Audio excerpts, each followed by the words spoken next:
Hey there, everybody. Thank you so much for watching this video. I am so excited to bring you the last video of our second week customer service series. And I'm telling you, this week has been amazing. Not just saying that, I truly mean it.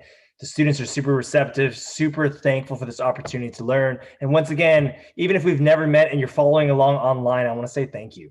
Thank you for investing in your leadership and in your customer service skills. Today, we're going to talk about how can our customer service skills be used in the school environment, all right, with teachers and with other students and colleagues, all right? So we're gonna talk about that today.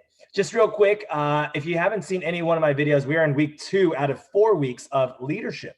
And this week we're focusing on customer service. If you haven't already, take out something to write on right now, because there's gonna be some tips that I give you to improve your customer service at the school level. But if you haven't already, there's a very simple note taker. And if you want access to that for free, there's a Google form in the description below. Go ahead and complete that Google form and I'll email you a free note taker. And if you do that note taker and you follow along, you can get a free certificate to put on your professional resume this summer. All right, super excited. So all week long, we've been talking about this. So just a quick review. And if you haven't seen my past videos this week, go ahead and take a look at them. But in case you have, here's a quick review. See, I believe that leadership equals customer service. See, there's a lot of parallels between leadership and customer service that we've all talked about this week. It's not about us. It's a people business. It's an opportunity to serve others. You see a need, you fill a need, and it's a platform to impact others. So great leadership equals great customer service. Great customer service equals great leadership. Right? I truly believe that. On Monday, we talked about 5 different customer service principles. Number 1, you're the face of the business. Number 2, it's all about creating the best experience for the customer, no matter what. They are the reason why we all have jobs. 3, never take things personally. That's so true. Easier said than done. Number 4, care more about the relationship versus being right. They may be completely wrong, but once again, it's all about showing love and understanding them and hearing them out. And the 3 P's, professionalism, patience, and people first. So that's what we talked about on Monday. On Tuesday, we talked about how employers don't hire you to see things from your point of view and to respond the way you normally do in person outside. They hire you to see the situation through a customer service lens. How can we hold on to the customer? How can we please this customer? How can we acknowledge that this customer, that we made a mistake and something like that, okay? It's not about what you say, it's about the tone you use. So we talked about that as well earlier this week. And then we talked about how ultimately 2 main things. 1, you got to see the bigger picture, right? It's not just about you, it's about others as well who are involved. And number 2, sometimes you got to be the bigger person. And it's so tough. Do I see this as weakness in terms of letting the customer win? No, I see it as a strength because you understand that there's a bigger task at hand. It's not about how we feel in the moment. It's about serving others, all right? And understanding how important they are for us. The plan today is very simple, school setting. Let's get right to it. Just a quick brainstorm before we begin. One of the things I want you to think about, and we talked about this in depth in class, is how do you handle losing in your life? You see, if you can be a good loser, because we all lose, right? But if you can lose well, then you're going to be able to be a really good customer service representative because it's not about winning. See, the true winner, I believe, is the one who can truly understand the other person and show them love and grace, even though they're pretty crazy right now. So we talked about in class, what's the worst example you had of losing and what's the best example you've had in your life of losing, right? So that's what we talked about in class. Another thing is, we talked a lot about constructive criticism. Constructive criticism hurts in the moment, but it truly helps someone in the long run. But we didn't just talk about how do you give constructive criticism. We talked about how do you take it. And, whenever someone has an accusation or someone has a constructive criticism of you, it hurts. It stings. In that moment, you just want to explain yourself. But when you do that, you're really not listening to what they have to say. Now, is every bit of constructive criticism fully true? No. But there's some truth to it. I truly believe that. And if you truly care about this person, if you truly care about this relationship, you have to understand how to say thank you and to listen. So whenever someone has a constructive criticism for me, I fight for it. I try to say, hey, thank you so much for telling me that. Your friendship, your relationship matters a lot to me. And ultimately, what can I do to improve? That's it. Nowhere am I saying, well, let me explain, well, or nowhere am I saying, well, how about you, right? You're saying all these things about me. Well, let me say some things about you.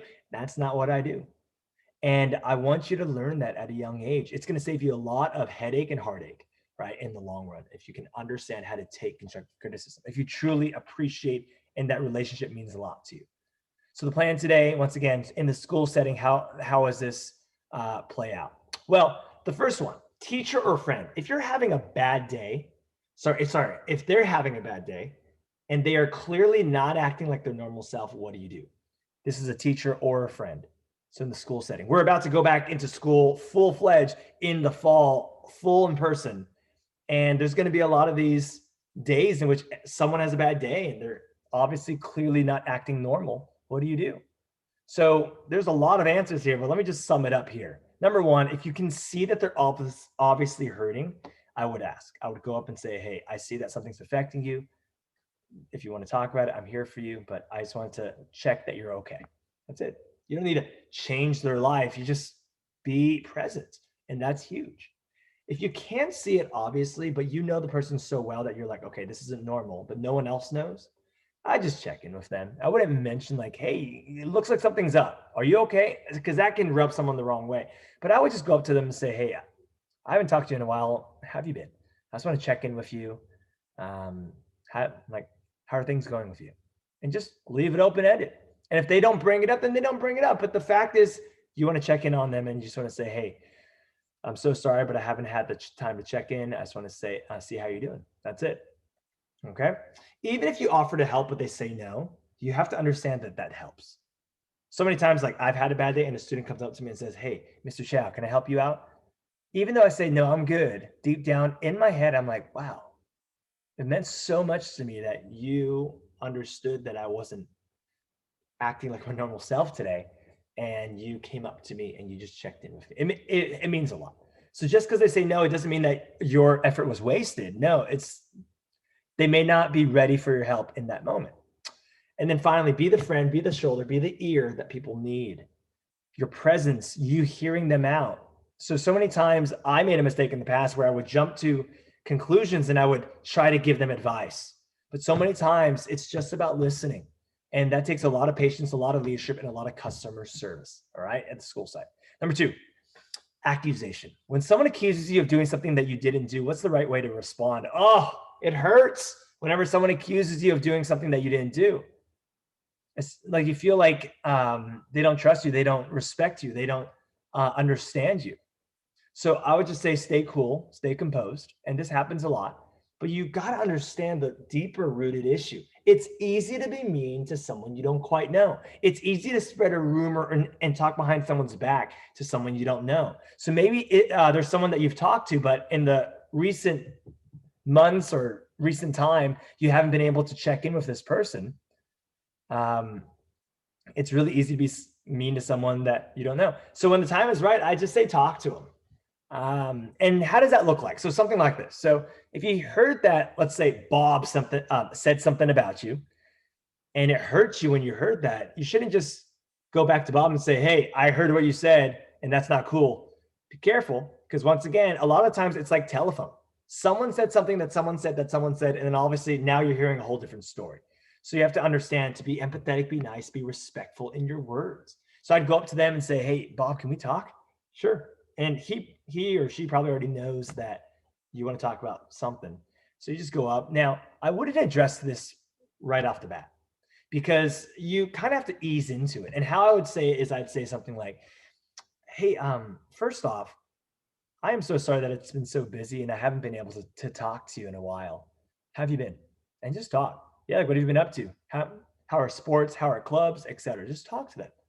And then at some point, like don't wait too long, but at some point I would just be pretty direct and say, look, I know you, I trust you. Even though we haven't talked in a while, I obviously have a lot of respect for you.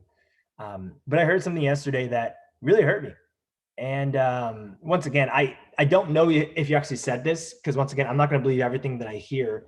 And that's why I wanted to talk to you directly.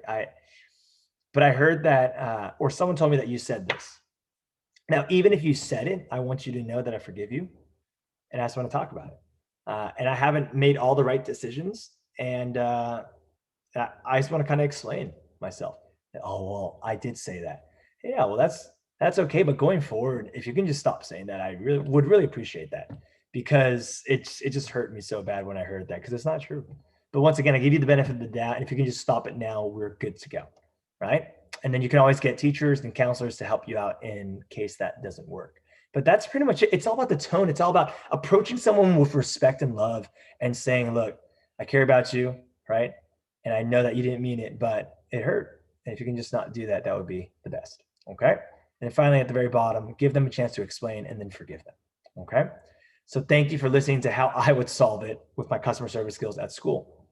And this has taken me so many years to figure out. I remember the first time confronting someone was so difficult.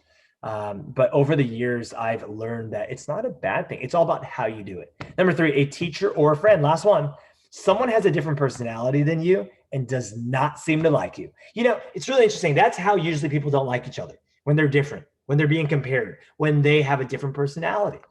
So once again, how you approach a teacher and a friend, it's going to be different. A teacher you have to approach with respect. They're older than you and they obviously are your teacher. And so you can't just approach them like you would a friend. Okay. So just a few quick points.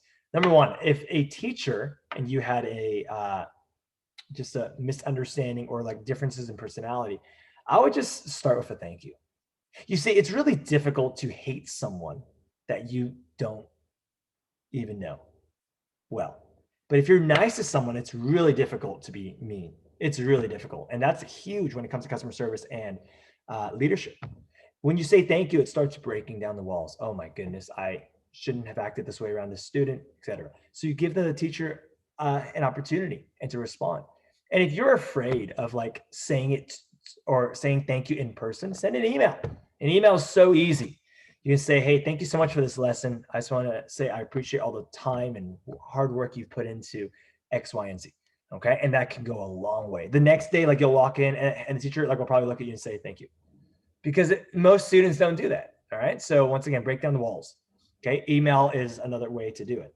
Understand that we may be different, but we are all human and we have similar needs. And those are respect and love. Same thing with a friend.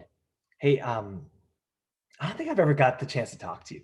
Right. And then just start beginning a conversation when the time's right. Like you can't catch them during a tough time where they don't have time to talk, but maybe like if it's at break or at lunch, hey, can I talk to you? Hey, just, I have respect for you. I admire you. Yeah, I just noticed that we're different. And I don't think that's necessarily a bad thing. It's just, we can learn a lot from each other, etc. You know, deep down, we all want everyone to like us, but let's be real. That's not our priority. Our priority isn't to get everyone to like us. Our priority is to get along, have, show love, and have peaceful relationships with people.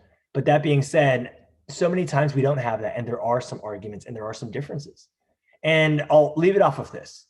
If you're going through life right now and you're just thinking, oh, I'm just in a mess, all my friends, like there's drama and all this stuff, all I got to say is this. If everything was perfect, would we grow?